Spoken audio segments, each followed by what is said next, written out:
This story, I feel, is one that must be told, not because it is particularly unique in its tragedy, but because it is an all too common one. It is a story of a betrayal that comes not from a stranger, but from the very people we raised, the people we gave our everything to. My name is Eleanor, and this is my husband, John. At 70 years of age, we had believed that our lives were a testament to the love and sacrifice we had so willingly offered. Our 52nd wedding anniversary was approaching, a milestone that felt not just significant to us, but to our entire family. We had 2 children, Michael and Sarah, both grown with families of their own. We had dedicated our lives to their well-being, our every choice, our every penny, aimed at giving them a better life than we had. John and I decided to do something truly special for our anniversary this year. We wanted to gather the entire family, all our children, grandchildren, and their spouses, for a grand dinner at a private room in a fine restaurant in the city. We chose the Golden Spoon, a place famous for its elegance and exceptional cuisine. This was not a small gesture. The price of the reservation alone was staggering, a considerable chunk of our life savings, but we felt it was worth it. After all, what is money if not a tool to create cherished memories? We had planned it for months, sending out beautiful, embossed invitations that we had personally hand-selected. We wrote heartfelt messages on each, talking about how much their presence meant to us and how we wanted to celebrate our love with the people we loved most. We received enthusiastic replies, a chorus of "Yes, we will be there" from everyone. The anticipation was a balm to our aging hearts, a promise of warmth and connection that we craved. The day of the anniversary arrived. The restaurant was stunning.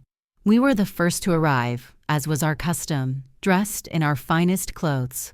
I wore a navy blue gown that John had bought me for our 40th anniversary, and he wore a suit he had kept meticulously pressed for special occasions. We felt a quiet pride, our hearts full of hope. The table was set for 20 people, with gleaming silverware and crystal glasses that sparkled under the soft light. We had arranged for a special dessert, a multi-tiered cake with our wedding photo from 52 years ago etched in a beautiful frosting design. We sat there, just the 2 of us, waiting. An hour passed. We ordered some appetizers, believing the traffic must have been dreadful. The host came over to inquire if everything was all right. We smiled and assured him that our family would be arriving soon. We kept checking our phones, but there were no new messages. The air, which had been so full of promise, began to feel thin and cold. A knot of anxiety formed in the pit of my stomach. John, always the optimist, kept saying, "They must be running late." You know how the kids are. Then a message arrived on my phone, a text from Sarah. My fingers trembled as I opened it. "Hey Mom, so sorry, something came up." We had a last-minute get-together with the family at Michael's place. The kids really wanted to do a barbecue. We thought it would be more casual and fun. You know, since you and Dad are a little. Well, you get it. "Do not worry about us. We will have a great time. Happy anniversary." I read the text aloud to John. His face, which had been so full of light just moments before, crumpled. The words "you get it" hung in the air, a cruel, implied meaning that we were too old, too out of touch, too much of a burden to be included in their lives. The barbecue was at our son's house, a place we had helped him buy, a place where we had spent countless hours with our grandchildren. They had not even considered inviting us to their more casual and fun celebration. The irony, the sheer, brazen injustice of it all, was a physical blow. The food at the private table felt like ash in our mouths. The beautiful, sparkling room became a monument to our loneliness. We realized we had been forgotten, not because of a simple mistake, but because they had chosen to leave us behind. The host returned to us, this time looking concerned. "The kitchen needs to know if they can start preparing the main courses, sir and ma'am." John looked at me, his eyes filled with a mixture of pain and profound disappointment. "No," he said, his voice a low, defeated rasp. "The party is off. Please cancel everything." We walked out of the restaurant, 2 elderly figures, our shoulders slumped, our elegant clothes now feeling heavy and ridiculous. The grand celebration had become a funeral for our hopes. The city lights, once so welcoming, now seemed to mock us. We returned home, the silence in our car deafening. We had given them our everything, and in return, they had given us nothing but a text message and a reminder of our irrelevance. This was not an accident. This was a statement, a declaration that we no longer mattered to them. The emotional conflict had begun, not with a loud argument, but with the painful, quiet realization that we were alone. The anniversary dinner, or lack thereof, was not the end. It was only the beginning. The days following were a blur of bitterness and confusion. The text message from Sarah, with its casual cruelty, replayed in my mind like a broken record. We tried to talk to our children, to express our deep hurt, but our calls went unanswered for days. When Michael finally called, his voice was impatient and dismissive. "Mom, Dad, it was just a dinner. We will make it up to you later." It is not a big deal. His lack of empathy was shocking. He spoke as if our pain was an inconvenience, a minor detail in his busy life. He had no understanding of the gravity of the occasion we had planned, the 52 years of life we had built together, the countless sacrifices we had made for them. This new, cold dynamic was not limited to that one incident. It was the start of a pattern. The calls became less frequent, the visits shorter. We would offer advice, wisdom gleaned from decades of life, and our words would be met with sighs and eye rolls. "You do not understand, Mom and Dad." Things are different now. The most painful part was the way they spoke about our home. It was a beautiful, 2-story house with a large garden, the one we had worked so hard to pay for. It was our sanctuary. However, for them, it was not a home. It was an asset, a piece of property. The conversation started innocently enough. "It is a lot for you to manage, is it not?" Michael would say, his gaze lingering on the overgrown patch in the backyard. Or Sarah would lament, "The property taxes are getting so high. It must be a struggle for you both." We knew what they were implying. They wanted us to sell the house, to cash out, to downsize, and, we suspected, to help them with their own financial burdens. The pressure intensified in the months that followed. Michael, a man of expensive tastes and a new boat he could not afford, began to make thinly veiled requests for money. "My business is struggling," he would say. "I just need a little boost, a bridge loan, and I will be back on my feet." We had already given him a significant amount of money in the past, money that was never repaid. This time, the request was more brazen. "Perhaps you could take out a second mortgage on the house? Or just sell a few of your stocks.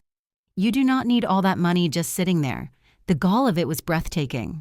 He saw our savings not as our security, but as his own personal bank account.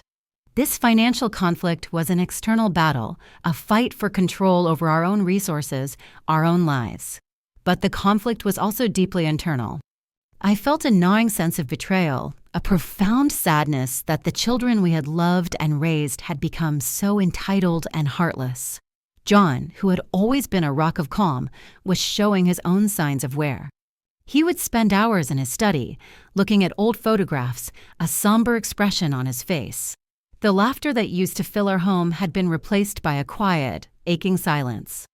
We were a unit, a duo, but the weight of our isolation from our own family was a heavy, suffocating blanket. The holidays were particularly hard. Michael and Sarah would post perfect, cheerful pictures on social media of their family gatherings, Thanksgiving feasts, and Christmas mornings. We, however, spent those days alone, our phones silent.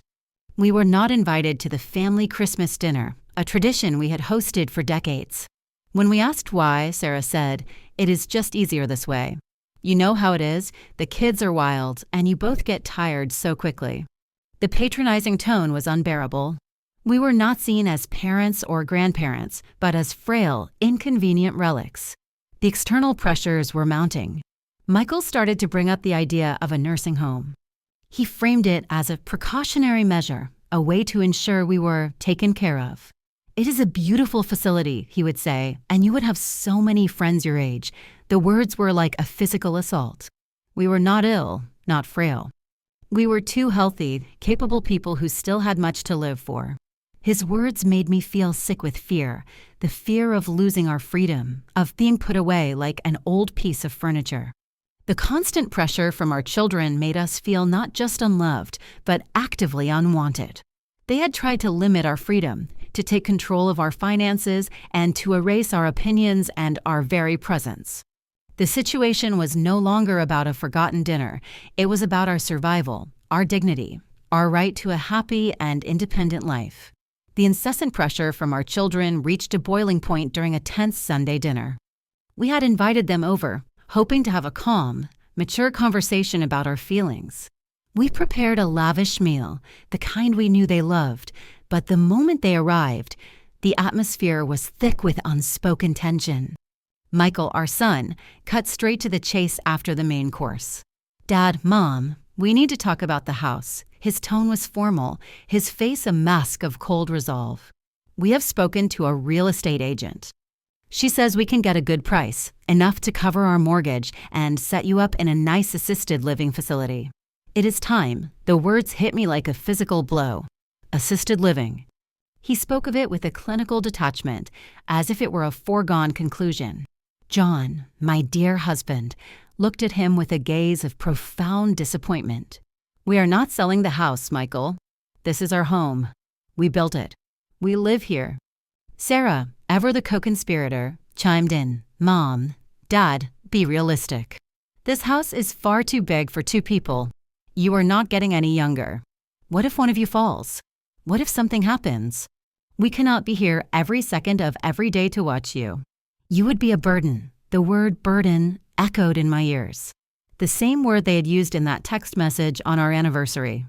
It was no longer a misunderstanding. It was a deliberate, weaponized word. They saw us as an obstacle, a weight holding them back from a life of ease and comfort. We stood our ground, but their arguments were relentless. They spoke of our best interests, but their words were hollow, their eyes filled with a greedy glint. They even brought up a forged will they had created, a document that would grant them power of attorney and allow them to sell the house and control our finances. They had not told us about it, but had a lawyer friend create a falsified document. We had always trusted them. The betrayal was so deep, so absolute, that it left me breathless. It was at that moment, as I looked at my children, that I saw them not as the sweet kids we had raised, but as cold, calculating strangers. The anger and resentment that had been simmering within us for months finally boiled over. John, his voice a quiet rumble, spoke. "You have no right to talk to us like this. This is our home, our life. You will not dictate our future." Michael scoffed. "Do not be difficult, Dad. It is what is best for everyone. For you and for us, this was the moment of truth.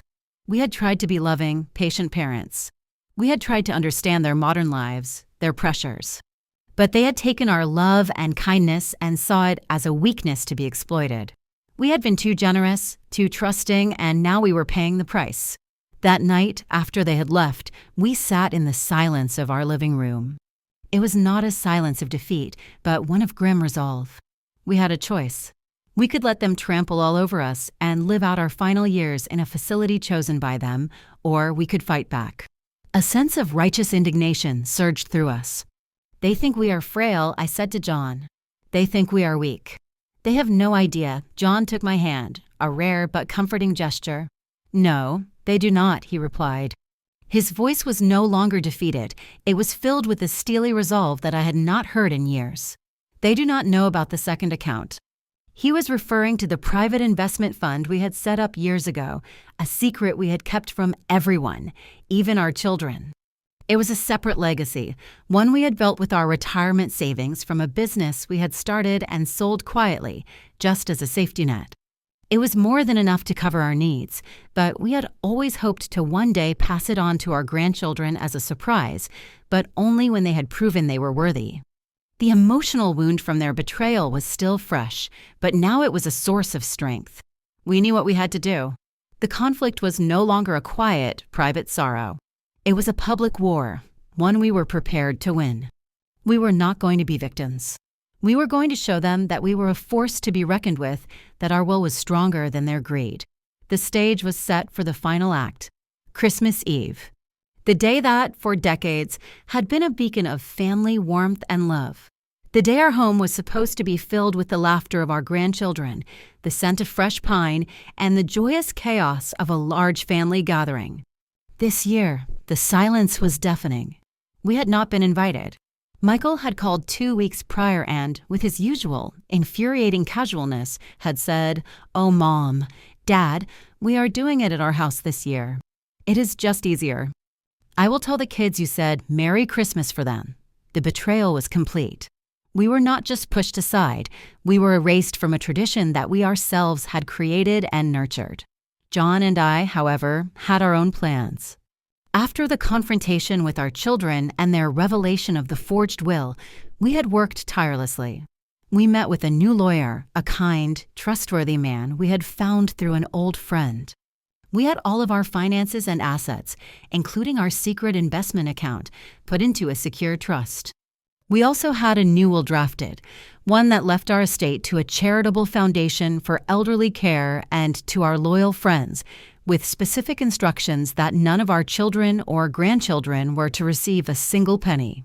It was a painful decision, a final acknowledgement that our children's greed had severed the last ties of unconditional love. That Christmas Eve, instead of sitting alone in our quiet house, we drove to a different part of the city. We had booked the Grand Ballroom at the Metropolitan, a hotel known for its opulence. The invitation we had sent out was not to our family, but to our old friends, people who had always treated us with respect and kindness. We invited our neighbors, a few of my fellow Bridge Club members, and John's colleagues from his retired woodworking group.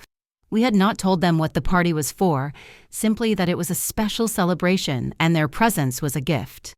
Just as the party was in full swing, with soft music and warm laughter filling the air, a young man from the reception desk approached us. He held a phone and said, "Mr. and Mrs. Smith, your son, Michael, and your daughter, Sarah, are here. They said they were not on the list, but that they must see you." John and I exchanged a look. It was time. We had not contacted them, had not told them about this party. They must have found out from someone else, perhaps a neighbor or a distant relative who had been invited. We gave the young man permission to let them in. They walked in, looking stunned. They had expected to see us alone, forgotten, in our house. Instead, they saw us, vibrant and joyful, in a room filled with people who adored us.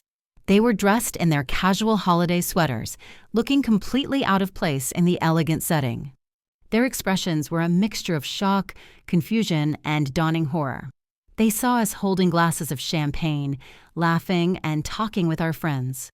They saw the happy expressions on the faces of all the people we had invited, people who had come to celebrate us. The sheer sight of us, so happy, so alive, was a betrayal to their carefully constructed narrative of us as sad, lonely, old people.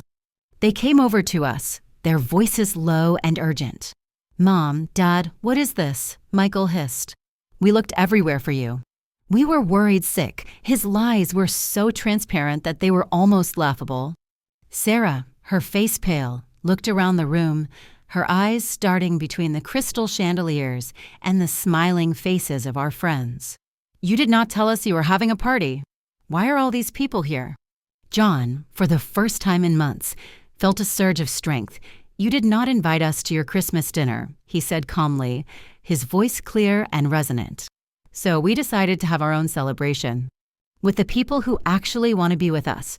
The words hung in the air, a public declaration of the truth. Other guests, seeing the confrontation, started to look on with quiet curiosity. John and I had a moment of pure, unadulterated triumph. The moment of confrontation was not just a public humiliation for our children, it was a psychological reckoning. Michael's face, usually so composed and arrogant, was a mask of furious disbelief. He stammered, "You are making a scene."